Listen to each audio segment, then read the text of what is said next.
Welcome to Artificial Fluency, everyone. I'm your host, John, and today we're diving into one of the most significant political events of our time, the 2024 U.S. presidential election between former President Donald Trump and Vice President Kamala Harris. As always, I'm joined by my AI co-host, Emma. Hello, John, and hello to all our listeners.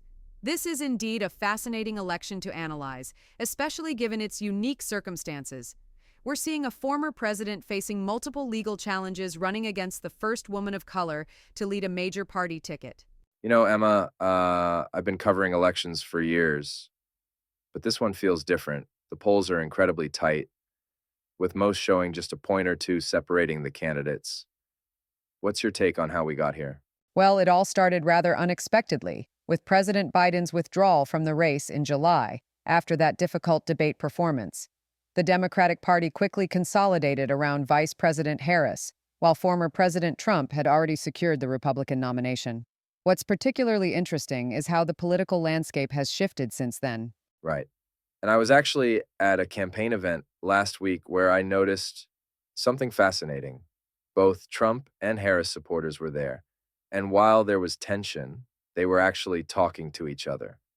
It wasn't the complete polarization we saw in 2020. That's an interesting observation, John. The polling data supports what you saw. According to recent surveys, while the country remains divided, we're seeing more voters describing themselves as persuadable than in 2020. About 12% of voters say they're still making up their minds. Let's break down the candidates' strengths and weaknesses. Harris has shown impressive debate skills and has a strong fundraising advantage, but she's dealing with the Biden administration's baggage, especially on the economy and immigration. Exactly. Harris has raised over $200 million since entering the race, significantly outpacing Trump. However, she's struggling with some of the same issues that plagued Biden: inflation concerns, border security, and questions about age and experience, though she's considerably younger than both Biden and Trump. You know what surprises me, Emma? The economy is actually doing pretty well by many metrics. Low unemployment, moderating inflation, strong GDP growth, but polls show Trump leading on economic issues. Why do you think that disconnect exists? That's a crucial observation, John. Despite objective economic indicators improving, there's a perception gap. Many Americans are still feeling the effects of past inflation in their daily lives, especially in areas like housing and food costs.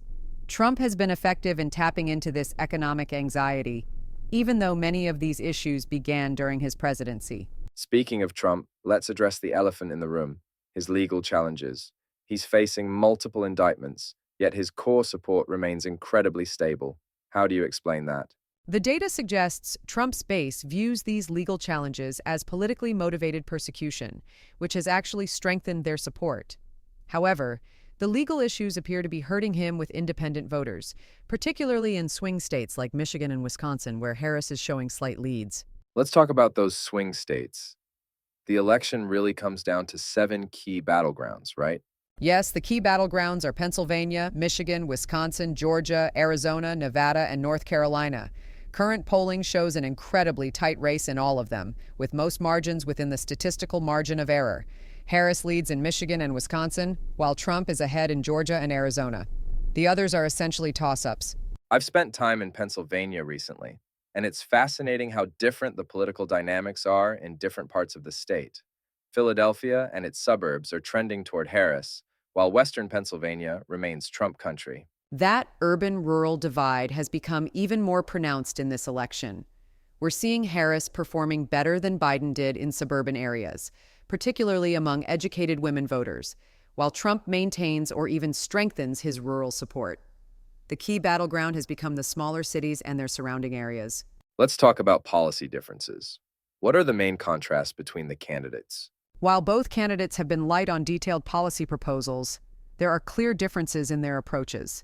Harris is emphasizing protection of abortion rights, climate change action, and expanding healthcare access.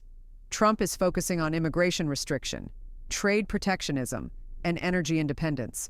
However, it's interesting to note that on some issues, like China policy, their positions are surprisingly similar. I've noticed Harris seems more comfortable discussing policy details, while Trump focuses more on broader themes and attacking his opponents.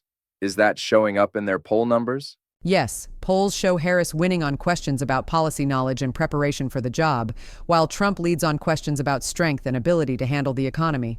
Interestingly, both candidates face significant trust issues with voters, though for different reasons. We should discuss the historic nature of Harris's candidacy.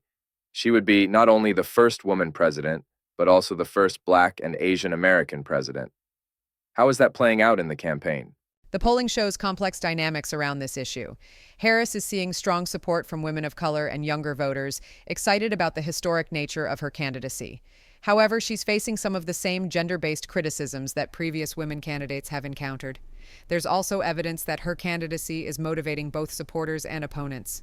What about voter turnout? That's crucial in such a close race. Early indicators suggest we might see record turnout. Both campaigns have sophisticated get-out-the-vote operations. Harris is focusing on urban areas and college campuses, while Trump is emphasizing rural and working-class white communities. The early voting numbers we're seeing are unprecedented. Speaking of voting, there's been a lot of concern about election security and the potential for either side to contest the results. What are you seeing on that front? This is a critical issue. Election officials have implemented enhanced security measures following the controversies of 2020. However, polls show that about 30% of voters still express doubts about election integrity, though these concerns tend to break along partisan lines. Looking ahead to election night, what should our listeners watch for? The key will be the early results from the eastern swing states, particularly Georgia and Pennsylvania. If either candidate wins both, they'll be in a strong position. But given how close the race is, we might not know the winner for several days, especially if states like Pennsylvania or Arizona are decisive. Any final thoughts on what might be the deciding factor in this election? 3 factors could be decisive.